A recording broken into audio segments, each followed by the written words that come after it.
بسم اللہ الرحمن الرحیم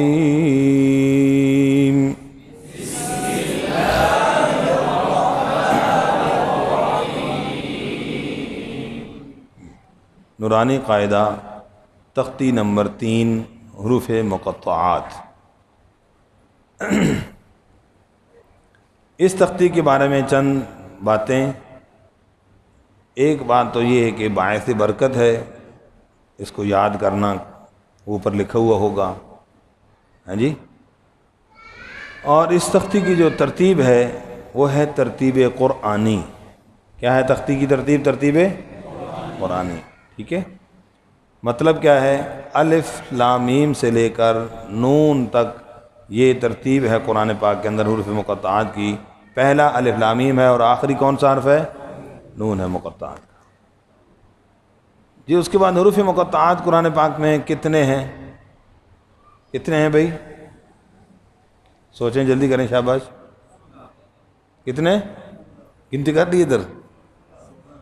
ہاں جی، کوئی کہتا ہے 15 ہے، کوئی کہتا ہے 16 ہے۔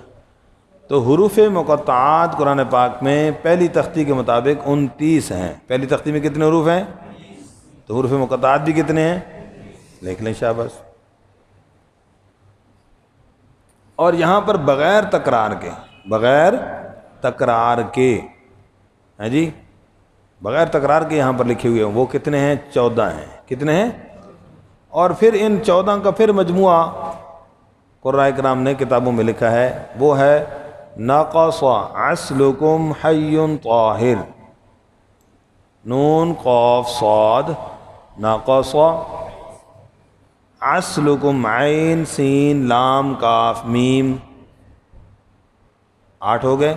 حی ہا یا، طاہر طا الف ہا اور را، 14 حروف کا مجموعہ۔ پھر 14 تھے نا یہ، ان 14 کو پھر کیا کہا؟ 14 کا مجموعہ بتا دیا، ناقص عسلکم حی طاہر۔ تو ان میں 14 میں سے 8 وہ ہیں جن پر مد ہوتی ہے، لمبی مد لازم، اور باقی جو 5 ہیں ان میں ایک الف مد ہوتی ہے، اور ایک حرف الف ہے، ہاں جی، جس پر کوئی مد نہیں ہوتی۔ یہ اس کی معلوماتی باتیں ہیں۔ اس کے بعد ہم جب اس کو پڑھیں گے تو اس کے اندر جو اہم حروف جن پر فوکس کرنا ہوگا، ایک تو پہلا حرف تو پڑھنا ہی ہے، آپ نشان لگا لیں، دوسرے حرف پر نشان لگا لیں، پھر پڑھتے ہیں انشاءاللہ۔ دوسرا حرف، اس کے بعد پھر الف لام را والا، اس کے بعد کاف ہا یا والا،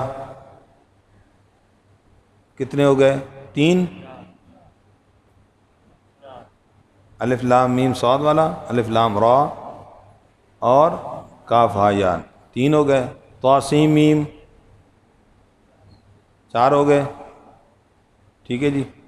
اور اگر پہلے الف لام میم بھی شامل کرتے ہیں تو 5 بن جائیں گے۔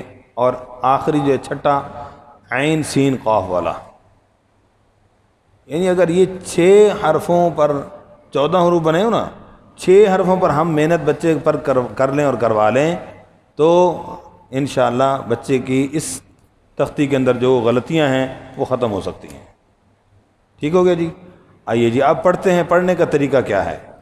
بچہ ہے بالکل چھوٹا، اس کو غننے کا پتہ نہیں ہے، غنہ کہتے کیسے ہیں، لہٰذا اس کو پریکٹیکل چیز بتانی ہے۔ پریکٹیکل غننے کی تعریف تو اس کو نہیں آتی، ٹھیک، وہ بتانے کا طریقہ کیا ہے دیکھیے گا۔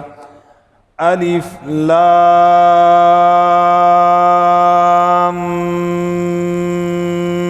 پڑھیے۔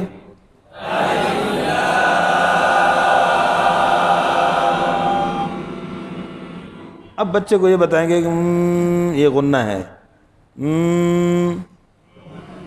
یہ کیا ہے بیٹا؟ بس اس طرح کر کے بتائیں گے غنہ کو، ٹھیک ہے۔ ایک تو یہ وجہ ہے۔ دوسری وجہ یہ ہے کہ عموماً یہ درمیان جو غنہ آتا ہے 2 مدوں کے درمیان، یہ غنہ عموماً ویسے بھی رہ جاتا ہے، الف لام میم یوں پڑھ جاتا ہے، اکثر غنہ رہ جاتا ہے پڑھنے والے کو۔ تو اس غنے پر توجہ دلانے کے لیے یہ اشارہ کر کے کہ بھئی غنہ ضرور کرنا ہے، غنہ رہنا نہیں چاہیے۔ سمجھ آ کے بات؟ اب میں پورا پڑھ رہا ہوں۔ الف لام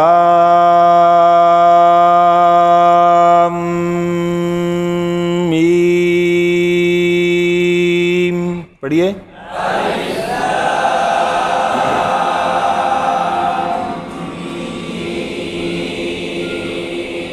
شاباش. اگلے حرف کو پڑھنے لگے ہیں. میم کے بعد جو صاد ہے تو میم ختم کرتے ہوئے 2-3 غلطیاں ہوتی ہیں ممکنہ. کون سی غلطی ممکنہ؟ ایک تو میم صاد غنہ کر جاتے ہیں. میم صاد سکتہ کلکلہ غنہ. یہ 3 غلطیاں ممکنہ ہیں، کوئی بھی نہیں ہونی چاہیے. اب ہم صرف صحیح پڑھیں گے. کیسے؟ الف لام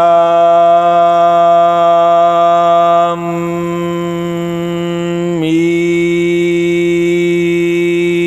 صاد.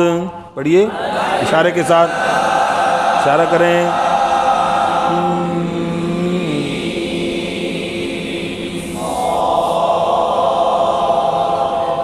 جی ابھی میں نے پڑھا ہے لیکن ابھی آپ لوگ اشارہ نہیں کر رہے. بعد میں جب مشق کرنی ہے اشارے کے ساتھ، ابھی بھی اشارے کے ساتھ کریں، فائدہ زیادہ ہوگا. الف لام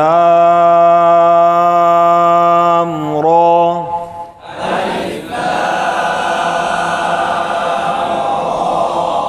یہ لام کے بعد بھی یہی 3 ممکنہ غلطیاں ہیں. یہاں بھی کئی دوستوں سے غنہ ہو جاتا ہے.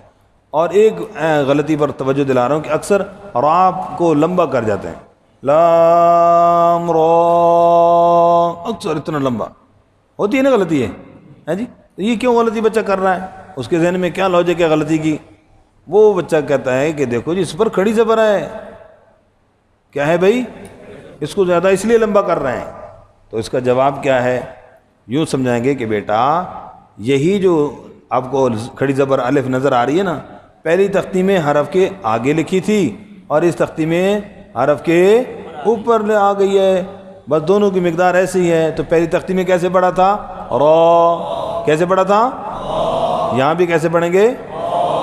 یہ طریقہ ہے سمجھانے کا. ٹھیک ہو گیا جی؟ شاباش. اگلا حرف پڑھیں. الف لام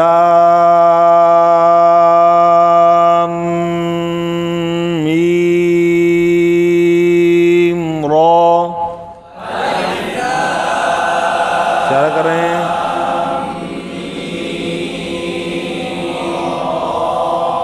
پھر را لمبا ہو گیا.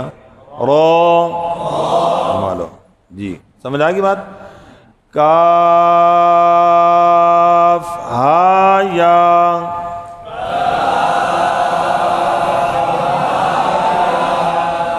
عین صاد.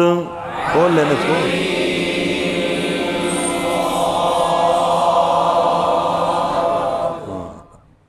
جی سمجھ آ گئی بات جی؟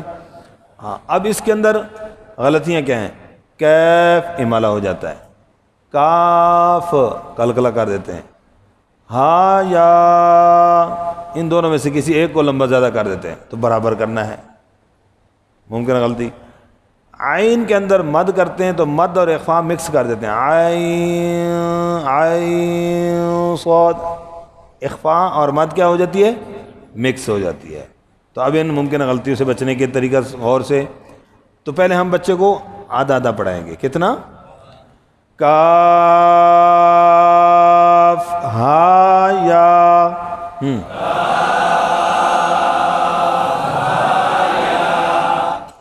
اب غور کیجیے گا، یہ مد ہوگی، اخفا کرتے ہوئے پھر اشارہ کریں گے تاکہ مد کی آواز ناک میں، ورنہ اخفا کے ساتھ مکس ہو جائے گی.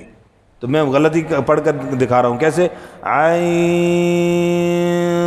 صاد. اب یہ پوری مد ناک کے اندر چلی گئی اور پوری مد اخفا بن گیا. کیا بن گیا بھائی؟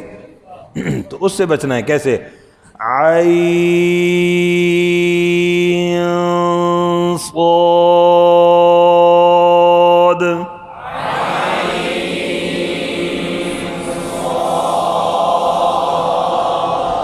سمجھ آ گئی بات؟ مزید بعد میں اس میں پریکٹس کریں گے. ممکن غلطی اس میں بھی ایک کو لمبا ایک کو چھوٹا کر دیتے ہیں. اکثر دونوں کو کیا کرنا ہے؟ برابر کرنا ہے. ٹھیک ہے. آ جا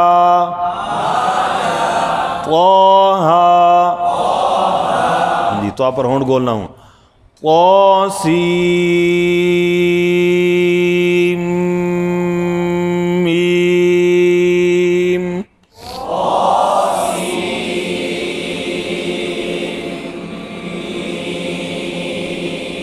غنہ پھر چھوڑ رہے ہیں بیچ میں, غنہ چھوٹ رہا ہے جی. تو طا کے اندر سین کو مد کریں گے تو سین ناک میں نہ جائے. سی یہاں ایک مسٹیک ہوتی ہے, نون کی آواز بعض دوستوں سے نکلتی ہے تو نون یہاں پر ختم ہو گئے بھائی, نون کا ادغام ہو گیا. تو یہاں پر اس کی مثال یوں بچے کو سمجھائیں گے, سیم کیسے مثال سمجھائیں گے, جیسے کسی کا نام ہوتا ہے وسیم, بولو, تو وہاں پر کوئی نون کی ساؤنڈ آتی ہے, آواز آتی ہے, نہیں آتی. سمجھ گیا جی, شاباش. جیسے کل ہم نے وسیم کا نام بولا تھا, ہاں جی, با میم جھٹکا لگ رہا تھا, وسیم بولا تو کہتے وسیم, جیسے کسی کا نام. جی جی کون سا رب جی؟ طاسیم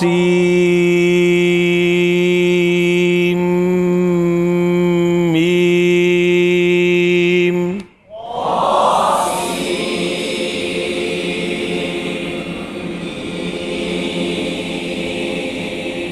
خیال کیجیے گا ہونے کا. طاسین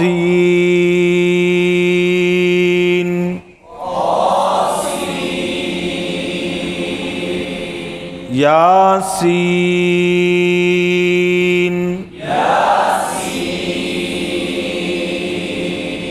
جی تو یہاں پر بھی جھٹکا لگا دیتے یاسین, تو ایسے جھٹکا نہیں لگانا بھائی, طا اور یا دونوں کو ایک جیسا پڑھنا ہے, ٹھیک ہے. اور جیسے ہم اپنے لینگویج میں کسی کا نام ہو تو کیا بولتے ہیں, یاسین, کیا کہتے ہیں, ہاں. تو اس لیے اس طرح مثال دے کے سمجھا سکتے ہیں بچوں کو, چاچا یاسین,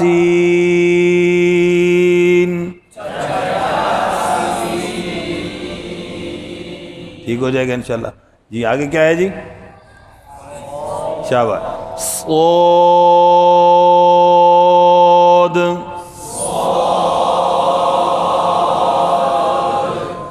جی سمجھ آ گئی جی. جی اب حامیم کئی ہیں لیکن یہاں پر ایک مثال دی ہوئی ہے, حامیم.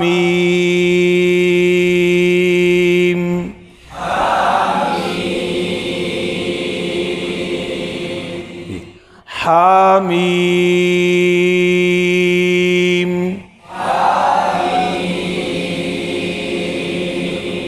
جی اب آگے عین سین, اس کو کٹھا بھی پڑھ سکتے ہیں, لیکن عین ادھر بھی وہی مسئلہ ہے. عین میں مد, اس کے بعد نون پر اخفا, سین میں مد اور پھر اس کی نون پر اخفا. کیا ہے بھائی, اخفا. سمجھ آ رہی بات جی. تو یہاں پر بھی غلطی کیا ہوگی, عین سین,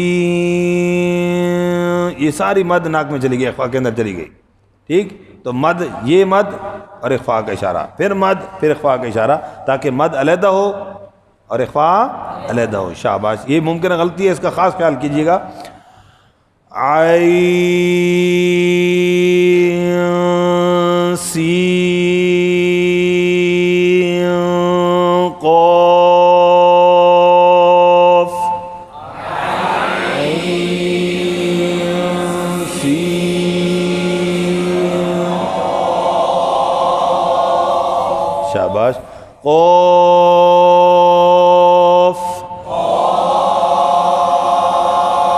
نون.